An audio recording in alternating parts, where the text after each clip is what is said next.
Chukwudi, a well-respected trader in Enugu, left his family and friends stunned when he announced he was marrying a woman they had never met. Her name was Adana Obi, and no one in the village could recall ever seeing her before.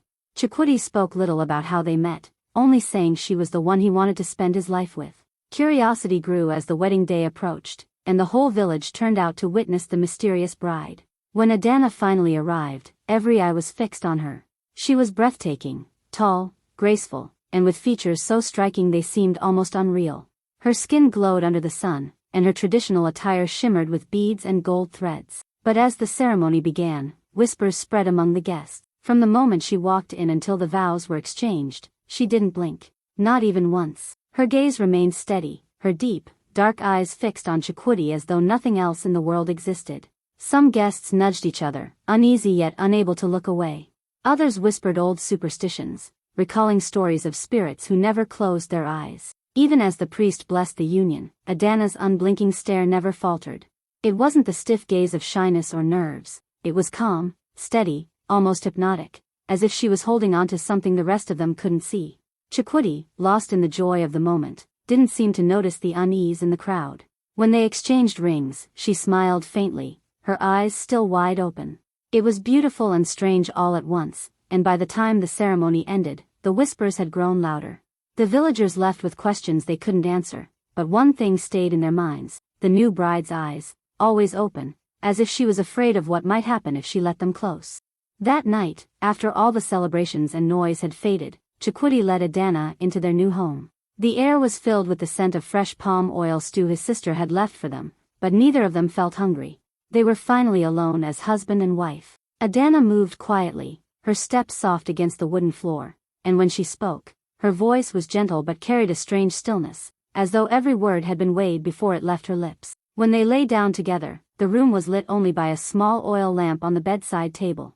Chukwudi smiled at her, brushing a loose strand of hair from her face. She smiled back, but her eyes, they never shifted. They stayed locked on him, dark and unblinking, as though she was trying to memorize every detail of his face. At first, he found it sweet, the way she seemed so focused on him.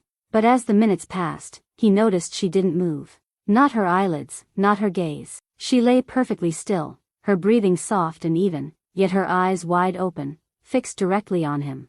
Chukwudi tried to joke, asking if she was challenging him to a staring contest. She only gave the faintest smile, still not blinking. The room grew quieter, the distant sound of crickets fading into the background, leaving only the sound of his own heartbeat in his ears. He turned on his side, pretending to be comfortable, but he could feel her gaze following him. Minutes stretched into what felt like hours. His eyes began to grow heavy, but every time he glanced at her, she was still staring. No shift, no blink, just that deep, unwavering look. Finally, exhaustion took over, and he let sleep pull him away, the last thing he saw being her motionless face watching him. Somewhere in his dreams, he thought he felt her still there, awake, eyes open, guarding something he didn't yet understand. A few days after the wedding, Chukwudi's elder sister, Ngozi, came to visit. She had been away during most of the wedding preparations, but word about Adana's strange unblinking eyes had already reached her. Ngozi was a sharp woman, deeply rooted in the old traditions, and she noticed things others ignored. When she entered the house, Adana welcomed her warmly, offering kola nuts and palm wine. The bride's beauty was undeniable, but Ngozi's eyes kept drifting to her face, more specifically, to her eyes. They were wide, alert, and still. Not once, through their entire conversation, did the eyelids close. It made Ngozi's skin prickle. She forced a polite smile until Adana excused herself to fetch more refreshments. The moment she was out of earshot, Ngozi leaned closer to her brother. Her voice dropped low. "Chukwudi," she whispered, "have you not noticed? Her eyes, they are not normal. They remind me of an Ogbanj." Chukwudi frowned. "Ngozi, please. Not those old village tales." But she pressed on. "You know what an Ogbanj is, a spirit child that dies and returns again and again to bring sorrow to families. They say their eyes are different, like they are looking at two worlds at the same time." Chukwudi chuckled, shaking his head. "Adana is just unique, that's all. She's not some spirit child." Ngozi's expression hardened. "I have seen this before. They live among us, but they are not truly here. One day, they vanish, and take the heart of the one who loves them." Before Chukwudi could reply, Adana returned, carrying a tray. Her eyes went immediately to his face, locking onto him without blinking. She set the tray down gently and sat beside him, her gaze never wavering. Ngozi's lips tightened. She said nothing more, but Chikwudi could feel her disapproval like a weight in the room. That night, as he lay beside Adana, he remembered his sister's words. He told himself it was nonsense, yet deep inside, a small unease began to grow, an unease he tried his best to ignore. It was deep in the night when Chikwudi stirred from his sleep. The room was silent except for the sound of the wind brushing against the windows. He reached out to hold Adana, but the space beside him was empty. A faint chill ran through him. He sat up, scanning the dimly lit room. The small oil lamp had burned out, leaving only a thin beam of moonlight slipping through the curtain. In the corner, he saw her. Adana was sitting upright on the wooden chair near the wall, her back straight, her hands resting on her lap. Her face was turned slightly to the side, and her eyes were fixed on a spot on the wall as if she was watching something no one else could see. "Adana," he called softly. She didn't answer. She didn't even flinch. He pushed the blanket aside and stepped onto the cool floor, his bare feet making the wood creak. "Adana," he repeated, his voice firmer this time. Slowly, she turned her head toward him. The movement was unsettling, too slow, too deliberate, like someone in a dream. Her eyes were still wide open, unblinking, the moonlight catching their dark shine. She stared at him for a moment, her expression unreadable. "What are you doing?" he asked, trying to sound calm. "I was listening," she said finally, her voice low and distant, as if it was coming from somewhere far away. "Listening to what?" Her gaze drifted back toward the wall, her lips curling into the faintest smile. "They're calling," she whispered. A shiver ran down his spine. He didn't know what she meant, but something about the way she said it made the room feel colder. He reached out to touch her shoulder, but she stood abruptly, her eyes still fixed ahead. Without another word, she walked past him and climbed back into bed, lying down with that same steady, open-eyed stare. Chikwudi lay beside her, sleep escaping him. Even in the darkness, he could feel those eyes, open, watching, never closing. The sun was high when Chikwudi went to the bustling Enugu market to buy yams and fresh pepper. Traders called out their prices, the smell of smoked fish and spices filling the air. He moved from stall to stall, greeting familiar faces. As he bent to inspect a basket of tomatoes, a wrinkled hand suddenly gripped his wrist. Startled, he turned to see an old woman with a hunched back and sharp, searching eyes. "Where did you find her?" she asked in a low, urgent voice. Chikwudi frowned. "Find who?" "The one with the cursed eyes," she said, her grip tightening. Her fingers felt like dry twigs against his skin. He tried to pull away, confused. "Mama, I don't know what you're talking about." Her gaze didn't waver. "Don't lie to me. I saw her yesterday, walking with you near the palm grove. Those eyes, always open, never resting. Do you know what that means?" He gave a small, nervous laugh. "It's just how she is." Mama Ifeoma shook her head slowly. "No, my son. Only spirits of the dead keep their eyes open forever.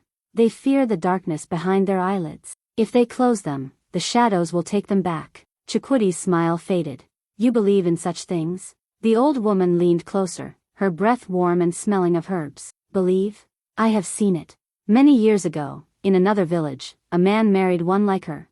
One morning, she closed her eyes, and never woke up. Be careful, traitor. Love can blind you, but her eyes will never close until death calls her." Her words settled heavy in his mind. He gently freed his wrist and muttered a quick goodbye, walking away faster than before. The lively shouts of the market seemed distant now, drowned out by the echo of the old woman's warning. As he reached home, he saw Adana waiting at the doorway, smiling softly. Her eyes, as always, were wide and unblinking. For the first time, Chikwudi found himself looking away first. That evening, the sky was heavy with clouds, and the air carried the smell of rain.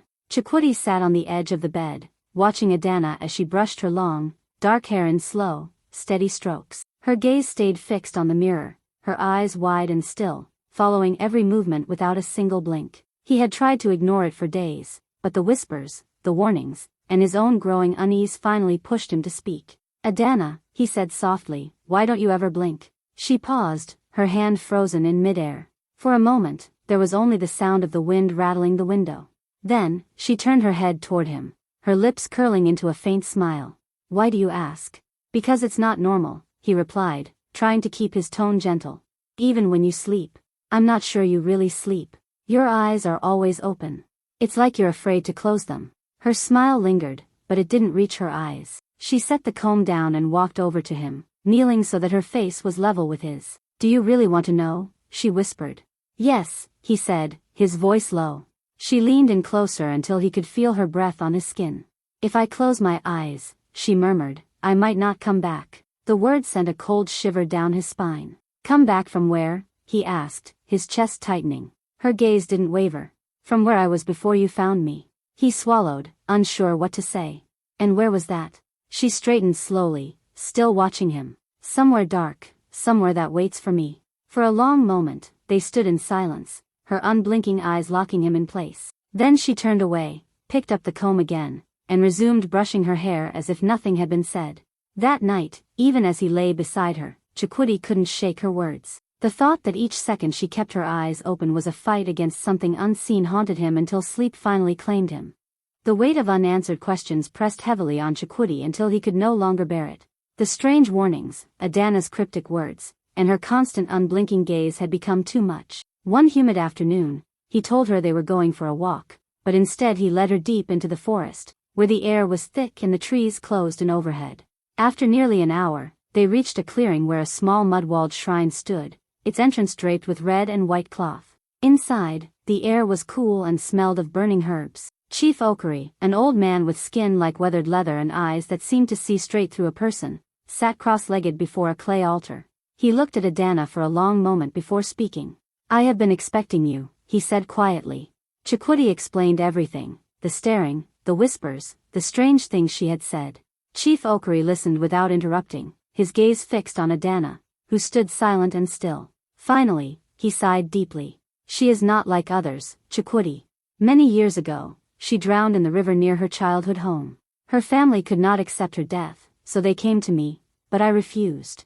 They went elsewhere, to those who practice what is forbidden." Chikuti felt his chest tighten. "Forbidden?"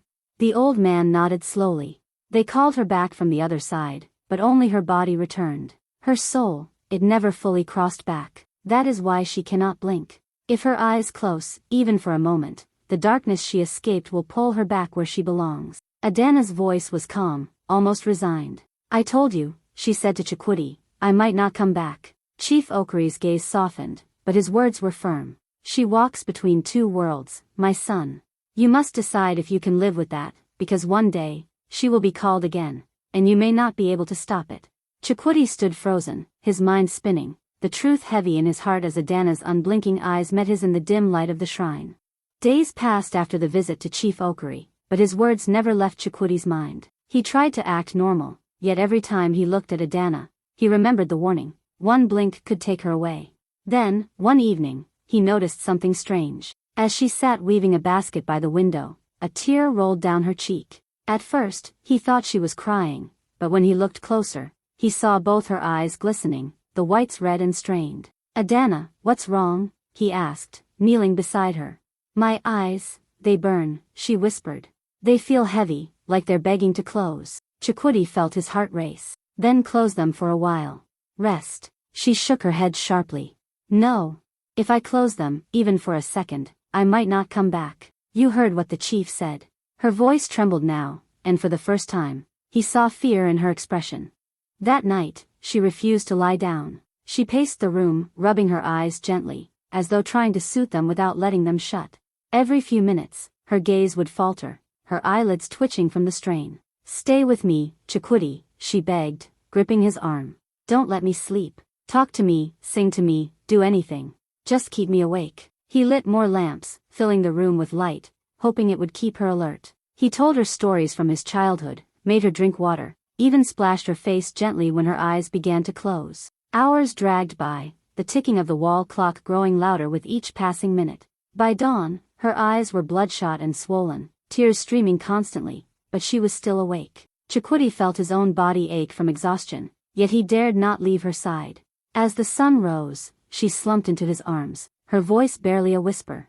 "I can't fight much longer." He held her tighter, his own eyes burning from lack of sleep. In that moment, he understood. He was no longer just her husband. He had become her guard against the darkness that waited behind her eyelids. The rain came in heavy sheets that night, drumming against the roof as thunder rolled through the hills. Lightning flashed, throwing pale light into the room where Chikuti sat beside Adana. Her head rested weakly on his shoulder, her breathing shallow. For days, he had done everything to keep her awake, telling stories, boiling coffee through the night, even holding her hands and gently shaking her whenever her eyes grew heavy. But tonight, she was slipping faster than before. Her eyes, once wide and steady, were now red and swollen, the muscles around them twitching from exhaustion. Every few seconds, her eyelids trembled, fighting to stay open. Adana, talk to me, Chikuti urged, brushing her damp hair from her face. I'm so tired, she whispered, her voice breaking. It's pulling me. I can feel it. The wind howled through the cracks in the walls, and another bolt of lightning lit the room.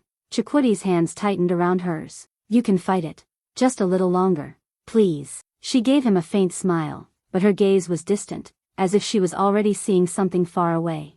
If I go, don't follow me, she murmured. A cold dread gripped him. No. You're staying here. With me. But then her eyelids fluttered again, slower this time, heavier. He shook her gently. Adana. Stay with me. The storm outside roared, and in that moment, her eyes closed completely for the first time since he had known her. Her lips parted in a soft exhale, and a strange stillness filled the room. Chikuti froze, his heart pounding. Adana, he whispered, shaking her harder. Her skin was already losing its warmth, the heat of life fading with alarming speed. No, no, no. His voice cracked as he held her tighter, rocking her in his arms. The rain battered the roof, but inside, there was only silence, broken by the sound of his own sobs. She had warned him. One blink, and she would be gone. Now, she lay in his arms, her body cold, her eyes closed forever. The day of Adana's funeral was heavy with grief. The sky was gray, the air thick with the smell of rain-soaked earth. Villagers gathered in silence, their faces somber as Chikuti sat by her coffin, his eyes red from sleepless nights. She lay dressed in white, her face calm, her eyelids closed as though she was simply resting, a sight no one had ever seen while she was alive. As the ceremony went on, an elderly photographer approached Chikuti, holding an envelope. I developed your wedding pictures, he said softly. I thought you might want them. Chikuti accepted them with trembling hands. He slid out the largest photograph, the one taken moments after they had exchanged vows. His heart stopped. In the picture, Adana was looking down slightly, her lashes lowered, her eyes fully closed. A chill spread through him. That day, he had stood beside her the entire time. He had watched her face, memorized every second of her gaze. She had never blinked. Not once. He showed the photo to Ngozi, his sister, and she frowned deeply. This is not possible, she whispered. Others began to gather around, peering at the image. Murmurs rippled through the crowd. Was this taken before she changed? One asked. No, another replied. It was during the wedding. I was there. She never shut her eyes. The whispers grew louder, mixing with the soft patter of rain on the church roof. Some shook their heads, saying it was a trick of the camera. Others crossed themselves, muttering prayers. But the oldest among them, Mama Ifioma, stood at the back, her voice low and certain. It means she was never fully here. The picture caught what our eyes could not, the moment her soul remembered where it came from. Chikuti's grip on the photograph tightened. The image seemed almost alive, as if holding a truth too strange for this world. By the time they lowered her into the ground, the whispers had taken root in every heart. Chikuti had married a woman whose soul belonged elsewhere from the very beginning. And no one could ever forget her eyes.